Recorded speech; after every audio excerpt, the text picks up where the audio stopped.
We are the wind in the sails of your business. We are your compass. Chart your course towards your targets. Africa Business Radio. Towards a profitable Africa.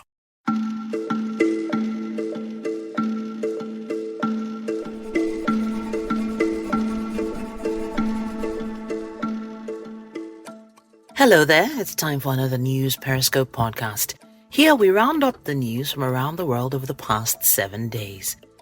My name is Titilayo Oyinson, and in the highlights. 12 PDP governors urge National Assembly to resolve issues surrounding Electoral Amendment Bill with President Buhari of Nigeria. Saliu Lukman resigns as APC Governors Forum DG over convention controversy. On the foreign scene, North Korea tests fires new ballistic missiles. Possible drone attack kills 3 in Abu Dhabi. And for sports, Everton interested in Belgium manager Roberto Martinez. And now to details.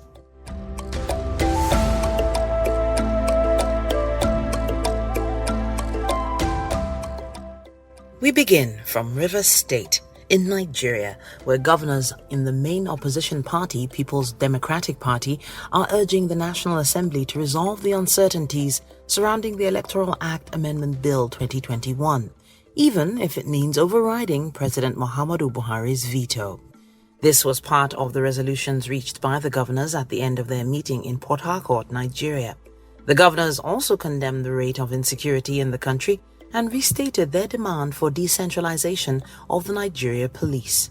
They also expressed their disaffection at the nation's dwindling economy and asked for effective implementation of the Petroleum Industry Act.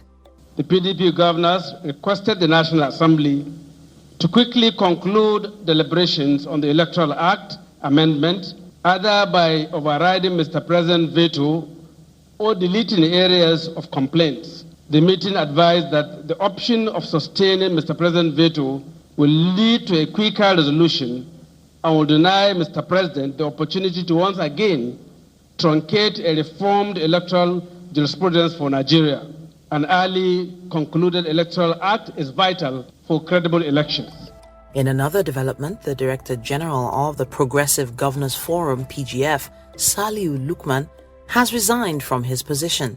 The resignation comes on the heels of the controversy surrounding the planned convention of the All Progressives Congress, APC. Lukman had consistently warned against the further delay of the national convention, noting that any such delay may lead to the party's political grave. Meanwhile, some days before, the Progressive Youth Council of the All Progressives Congress called for the sack of the Director General over alleged anti-party activities. Members of the group claimed Lukman had shown that he is a mole in the ruling party with a mission to undermine it and ultimately hand advantage to the People's Democratic Party, PDP, in 2023. The APC-PYC said that Lukman in recent times sponsored series of protests and media propaganda against the Governor Maimala Buni-led Caretaker Extraordinary Convention Planning Committee amid other allegations. Meanwhile, governors elected on the platform of the ruling All Progressives Congress APC have insisted that the party's national convention must hold in February 2022. This was disclosed to newsmen by the chairman of the Progressive Governors Forum and Governor of Kebbi State, Atiku Bagudu.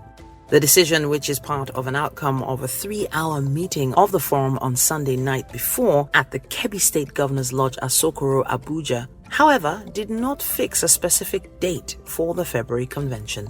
Spoke about our unanimous appreciation of Mr. President and especially the confidence he has in the forum. And we also passed a vote of confidence on the National Caretaker and Extraordinary Convention Planning Committee of the party, chaired by Governor Mai Malabuni and including 2 other governors, among others, Governor Abu Bello of Nasarawa State and Governor Boyega, South Niger, Governor Boyega, Oyetola of Osun State, who have done an incredible job of running our party successfully, mobilizing people into the party. And we are very, very happy with their conduct. We discussed our oncoming convention, which you may recall, I had cause to address the press after we visited with Mr. President in November, where we expressed that both Mr. President and the party have agreed that the convention will take place in February. We are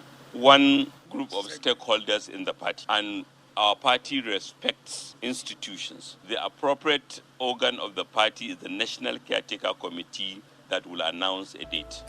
The former Senate President of Nigeria, Ayim Pius Ayim, has rejected calls for a consensus candidate from the southeast amid growing agitations to zone the 2023 presidency to the region.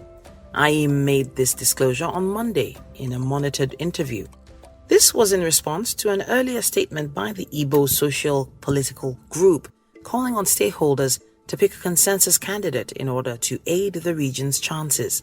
However, the 2023 presidential hopeful asserted that he has no knowledge of Ohanese's suggestion, while advocating that any Southeast candidate must appeal to all the regions in the country. I want to say that is not to my knowledge. I didn't have such communication. But I want to say that, yes, we may come from Southeast, but we are looking to rule Nigeria. So whoever must be the president of Nigeria must not be whoever that the Southeast have handpicked. And I don't know, I am not sure, like I said, it's not to my knowledge. I am concerned about, one, making myself acceptable to Southeast, making myself acceptable to Northeast, making myself acceptable to Southwest, making myself acceptable to Northwest, and making myself acceptable to North Central, because I am seeking to be the president of Nigeria. And one thing I can say straight away is that virtually at the primary level, every person will emerge from his own party.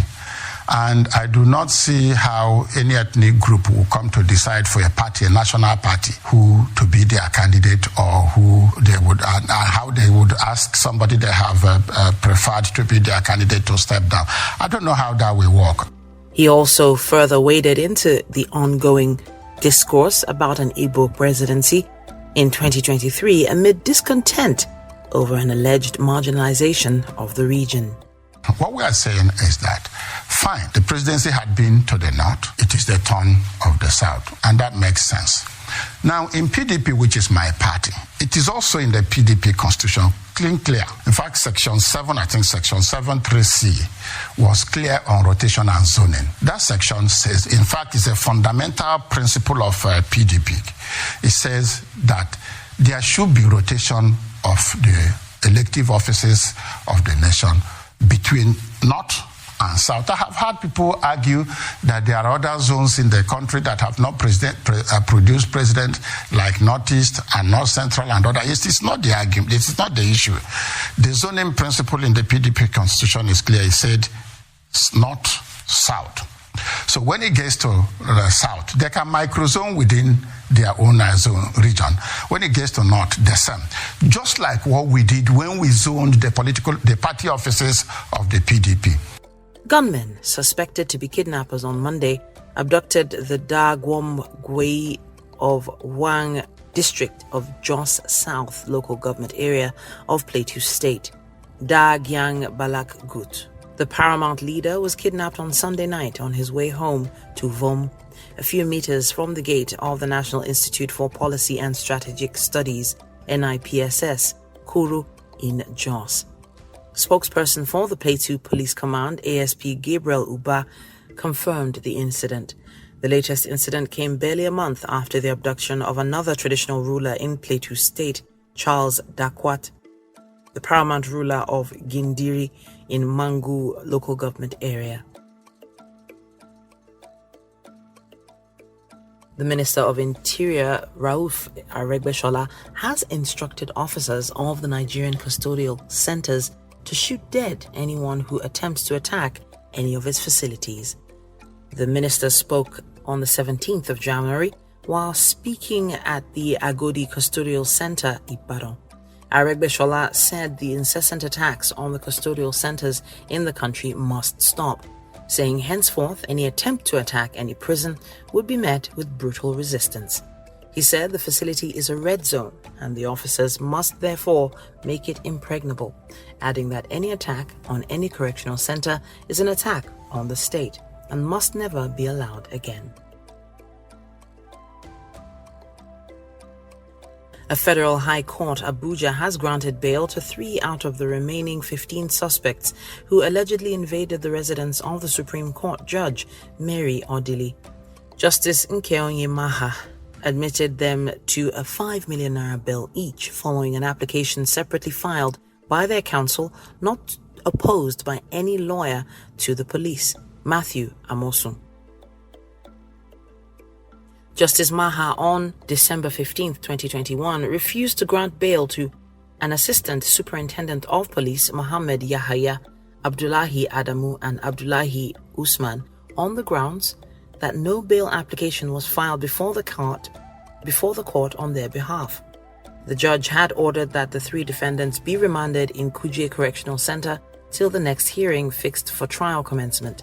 All 15 defendants had earlier pleaded not guilty to 18 charges, including forgery, criminal trespass, intimidation, extortion, among others, linked to their alleged invasion of Odili's home in Abuja on October 29, 2021. Delivering the ruling, Justice Maha ordered that the defendants must produce 2 sureties each. The judge also directed that the 2 sureties for each of the defendants must be responsible citizens, and one of them must possess a landed property in Abuja with a verified certificate of occupancy. Lagos Commissioner for Health, Professor Akin Abayomi, has said that the Omicron is now the predominant variant of COVID-19 in Lagos. Speaking on a monitored interview on the 17th of January, Professor Abayomi said Omicron swept through Lagos like wildfire during Christmas and New Year. The Health Commissioner said the results of the state's sequencing analysis has been given to the Presidential Steering Committee.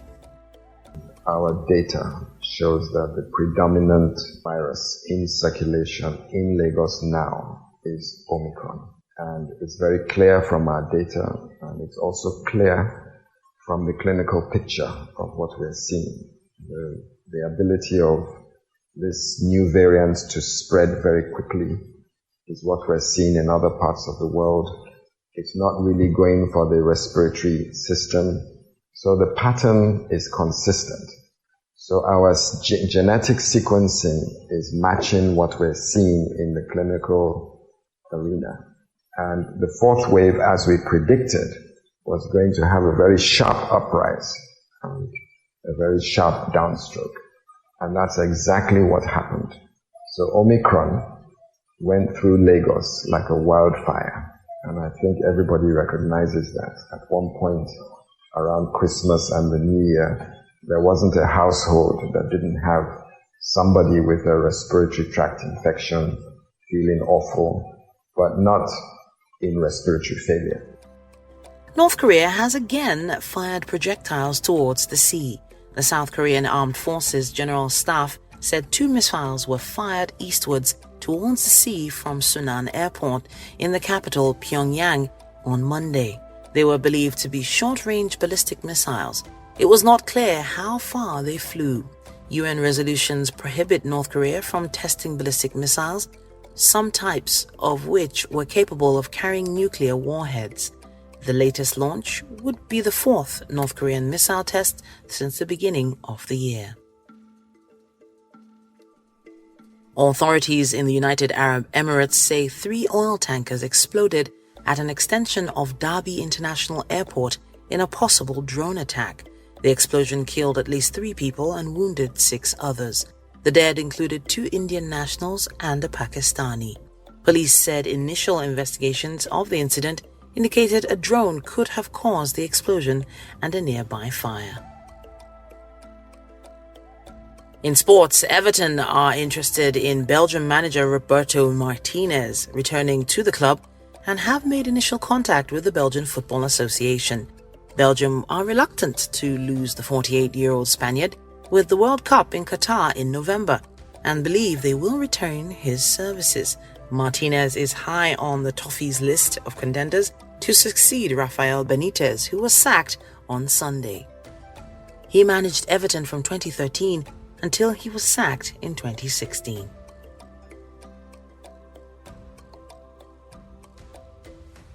After several postponements, the ruling All Progressives Congress on Tuesday announced February 26th as the date for its national convention. The chairman, caretaker, extraordinary convention planning committee of the party, Mai Mala Bunni, made the announcement at the National Progressives Women Conference in 2022, holding at the International Conference Center in Abuja. Bunni, who is also the governor of Yobe State, said the party is counting on the support of women in holding a successful convention. Some political observers believe that the failure of Bunni-led committee to hold the convention after 2 years was due to selfish agenda of some leading members of the party. A member of the opposition PDP, Demola Olarinwaju, welcomed the announcement but hoped the event would not be hijacked by moneybags. The House of Representatives is set to reintroduce the amended electoral bill which President Muhammadu Buhari failed to assent to.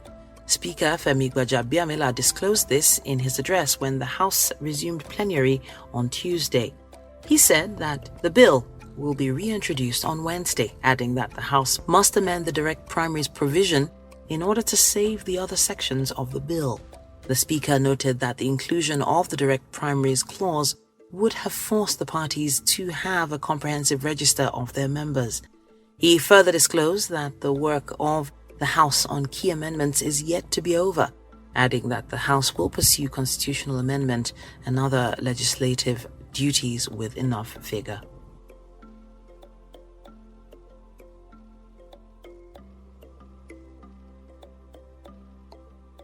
Moving on, a federal high court sitting in Abuja has adjourned further proceedings in the case against the detained leader of the indigenous people of Biafra, Nnamdi Kanu, until Wednesday.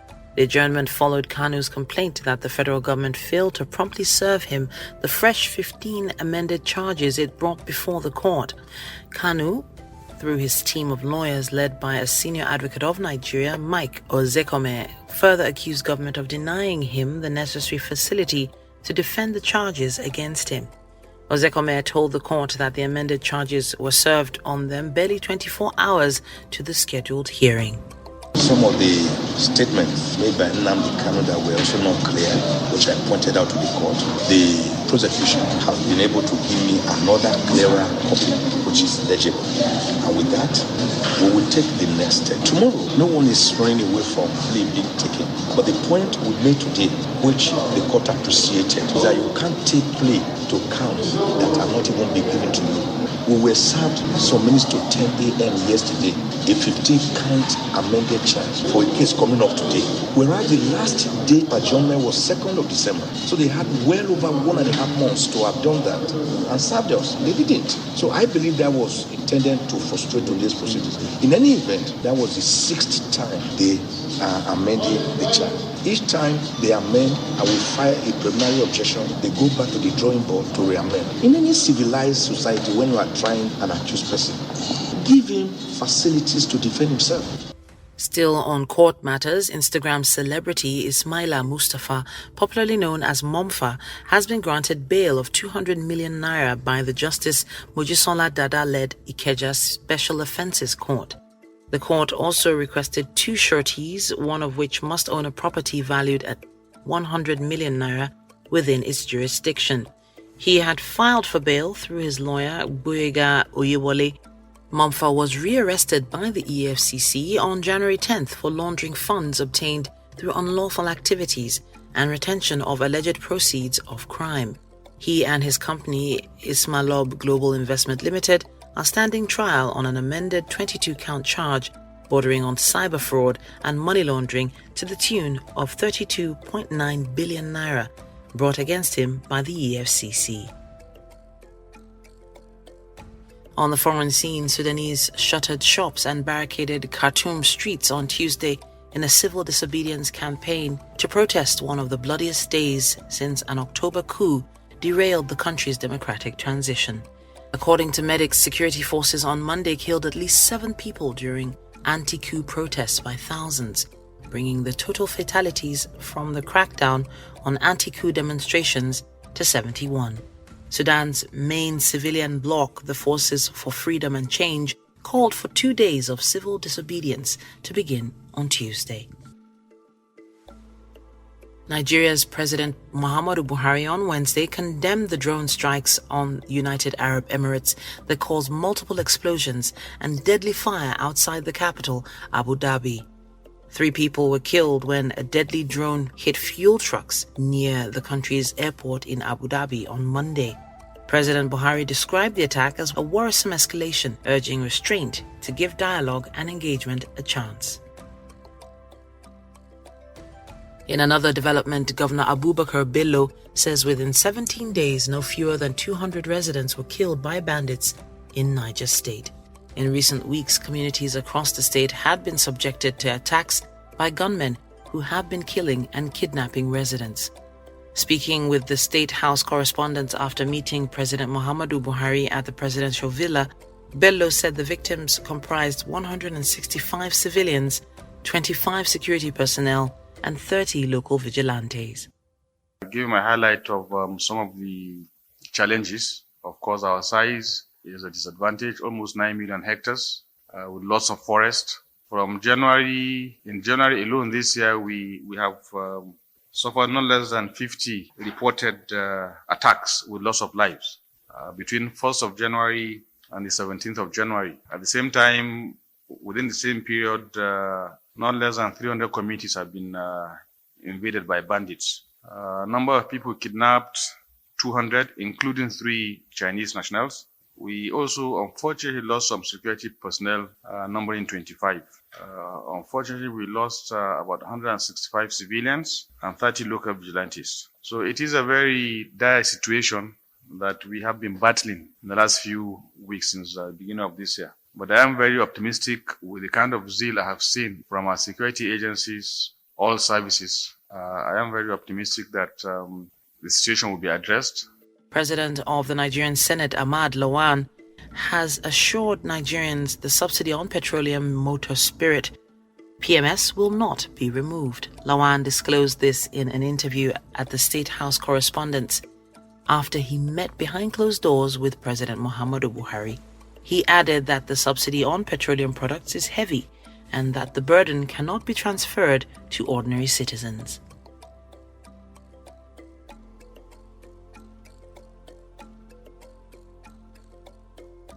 Now, contrary to the order of Justice Binta Nyako, the detained leader of the indigenous people of Biafra, IPOB, Nnamdi Kanu, on Wednesday morning appeared before the Federal High Court in Abuja for his trial, putting on the same Fendi designer clothes he has been wearing since June last year when he was arrested.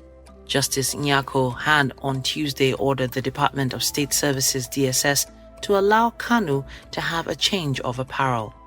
Meanwhile, when the matter was called up that day, the prosecution counsel, Mr. Shuaibu Labaran, told the court that Kanu was the one who chose to wear his designer's Fendi clothes. In his response, Kanu's lead counsel, Chief Mike Ozekome SAN, told the court that it was not true, noting that his client did not insist on wearing his designer clothes. The IPOB leader has, however, pleaded not guilty to the fresh amended charge against him, which borders on his alleged commission of act of terrorism, felony, incitement, unlawful importation of radio transmitters, and headship of illegal organization.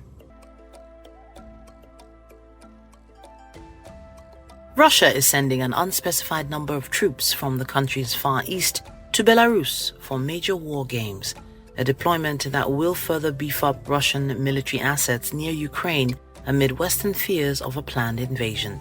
Amid the soaring tensions, the White House warned that Russia could attack its neighbor at any point, while the United Kingdom delivered a batch of anti-tank weapons to Ukraine. Russia's Deputy Defense Minister Alexander Fomin said the joint drills with Belarus could involve practicing a joint response to external threats. Ukrainian officials have warned that Russia could launch an attack on Ukraine from several directions, including its ally Belarus. Human rights activist Azim Azimi and 3 other activists have been detained by the Taliban for organizing a protest against Pakistani National Security Advisor Mueed Yusuf's visit to Kabul. Yusuf's visit has subsequently been postponed due to weather conditions, according to the Pakistani embassy in Kabul. Azimi publicized the scheduled demonstration on Monday on Twitter, asking Taliban leaders to provide them with protection. President Muhammadu Buhari on Thursday dredged out memories of his narrow escape from a bomb blast near the Kawo Bridge while traveling to Katsina State in July 2014. President Buhari, who spoke at the newly constructed Kawo Bridge executed by the El Rufai administration, said while there was an attempt to bomb him there, his security escorts were vigilant. The bombing at the time damaged 3 vehicles in Buhari's convoy and injured 3 of his aides. Buhari, shaken by the incident, said it was an assassination attempt. I'm very much aware of this route. I couldn't recall how many times I crossed it, and you told me there was an attempt on my life on this road. That's why I am still keeping the vehicle that was I was attacked in. Nothing happened to me, just like the 30 months I spent during the civil war. Nothing happened to me. I came out and I saw pieces of human beings. They wanted to load me before we arrived at Secretariat, but my escort somehow stopped them. But before we came to this bridge, they became desperate, and there was a small market or something like that here. So they exploded the vehicle and so on, or the device, but God protected us, and here I am again. A decision on the removal of subsidy in petroleum will be made in June when the provision for its payment in 2022 budget expires. The National Economic Council, NEC, chaired by Vice President Yemi Osinbajo, met at the Presidential Villa, Abuja, on Thursday and affirmed that since the Nigerian National Petroleum Corporation (NNPC) Limited is now a limited liability company, it must run differently. Fielding questions while briefing correspondents on the outcome of the meeting, the governor of Nasarawa State, Abdullahi Sule, said it was understandable that the provision for the payment of the subsidy is made in the 2022 budget only until June. The global objective of the Transition Committee is to assist the government and the governor-elect to ensure a seamless transition and that we are ready to hit the ground running from day one. The tasks are in several buckets, as will be elaborated, but 3 stand out. The first is to ascertain and certify the state of affairs. B is based upon manifesto, the short to medium term deliverables of the Vision 2070 and your own knowledge and experience to propose some actionable short to medium term agenda for the next administration. And C, to assist with talent hunt to populate the Anambra Change Agents data bank. Away from that, the House of Representatives passed the Electoral Act Amendment Bill after the compulsory direct primary clause was revised by lawmakers. The bill was passed after the removal of Clause 84, which required political parties to only select candidates through direct primaries. The Senate on Wednesday included the consensus mode of primary in the Electoral Act Amendment Bill as suggested by the President. Both chambers of the National Assembly, the Senate of the House of Representatives, however, deleted compulsory direct primaries from the bill. While the House gave options of parties adopting direct or indirect primaries, the Senate included direct and indirect primaries as well as the consensus mode as suggested by the President. Speaking on the sidelines, Senate Minority Leader Ayinnaya Arbaribe defends the action of the Senate. No, I don't think that there's a rejection. What we did is to say that what the President wrote to us in his letter, he mentioned consensus. But we know that when you have a single candidate, it's basically consensus. But we didn't want to give anybody the reason to return the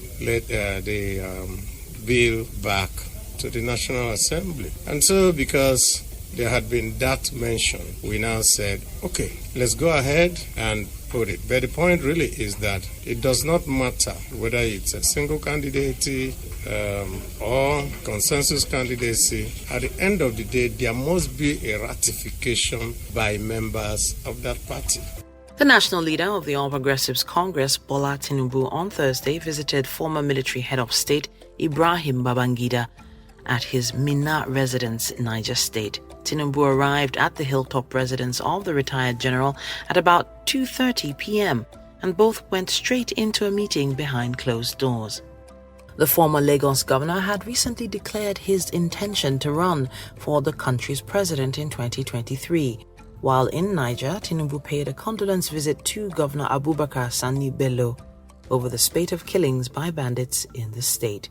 On his part, Governor Sani Bello backed the presidential aspiration of APC national leader.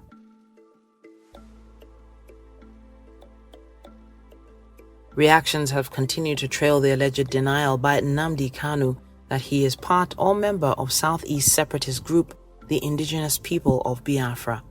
Recall that Kanu was rearraigned on Wednesday by the federal government on a fresh 15-count charge of treasonable felony.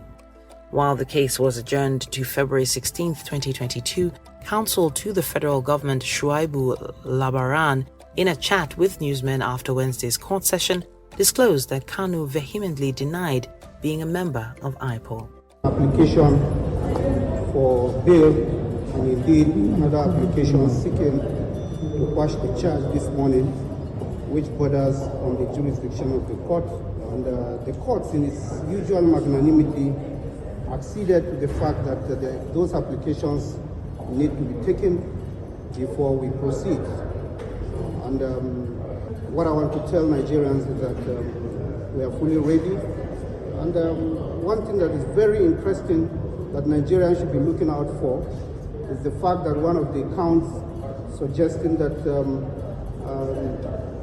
defendant, Nnamdi Kanu, is a member of IPOB, and he vehemently denied being a member of IPOB.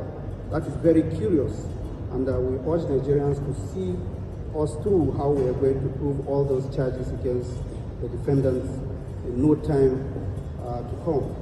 However, in a swift response to the alleged claim, counsel to Nnamdi Kanu, Ifeanyi Ejiofor, said he, Kanu, only denied the fact that IPOB is a terrorist organization and that being its leader is an offense.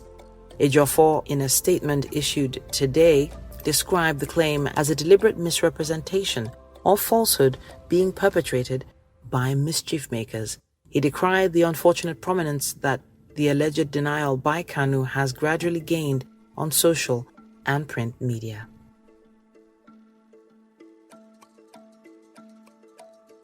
At least 2 people were killed and 22 wounded on Thursday by a bomb blast at a busy district of the Pakistani megacity, Lahore.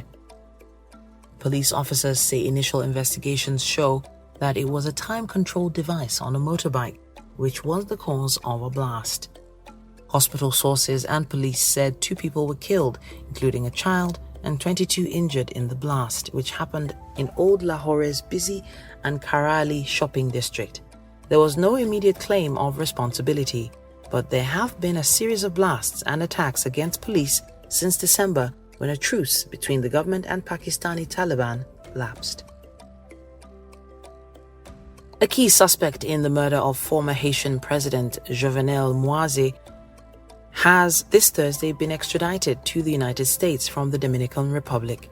Earlier, media reported that JARR, a Haitian businessman and convicted drug trafficker, was arrested in the Dominican Republic. On Wednesday, the suspect was detained by U.S. federal agents in Miami upon his arrival from the Dominican Republic. The Miami Herald newspaper reported President Moise was shot dead at his residence on July 7th while his wife sustained injuries and later received medical treatment in the U.S. In sports, Ghanaian coach Milovan Rajevac has vowed not to resign despite his team's humiliating exit in the group stage of the ongoing 2021 Africa Cup of Nations. The Serbian coach disclosed this at a news conference after Comoros Island defeated his team 3-2 to bundle them out of the tournament, leaving them bottom of the table. The 68-year-old gaffer said he had just a few months to put the team together and was adamant that with more time, he planned to qualify the Black Stars for the Qatar FIFA World Cup later in the year.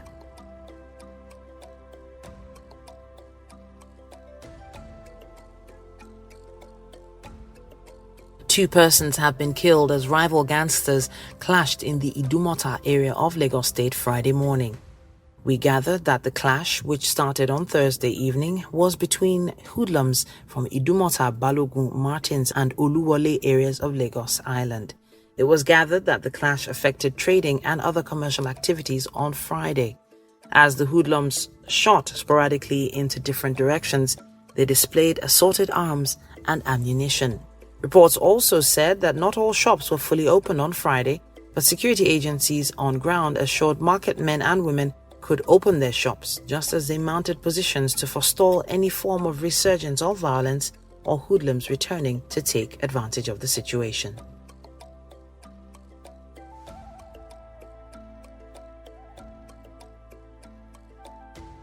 Authorities in Burkina Faso's capital, Ouagadougou, have banned an anti-government protest planned for Saturday, 2 months after another rally turned violent.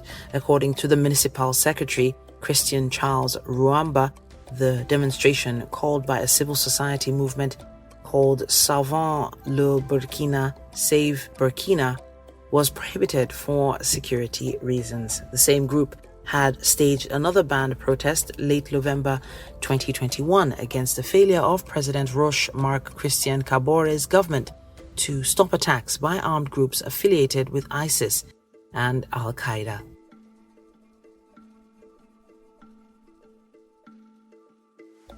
Rafael Nadal continued his pursuit of a record-breaking 21st major title by beating Karen Khachanov in 4 sets to reach the Australian Open 4th round. Nadal, the 2009 champion and 5-time finalist, defeated Russian 28th seed 6-3, 6-2, 3-6, 6-1 in Melbourne.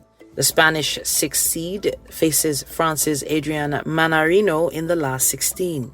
Manarino came fourth with a mammoth 4-set match against Russia's 18th seed Aslan Karatsev that lasted for 4 hours and 48 minutes. The pair were last on after a busy day on the Margaret Court Arena, with the 33-year-old eventually completing a 7-6, 7-4, 6-7, 4-7, 7-5, 6-4 victory at 2:30 a.m. local time.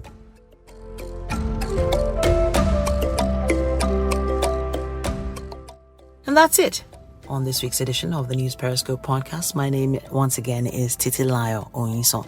If you have some news for us, send it in. That's newsperiscopepodcast@gmail.com. Have a great week.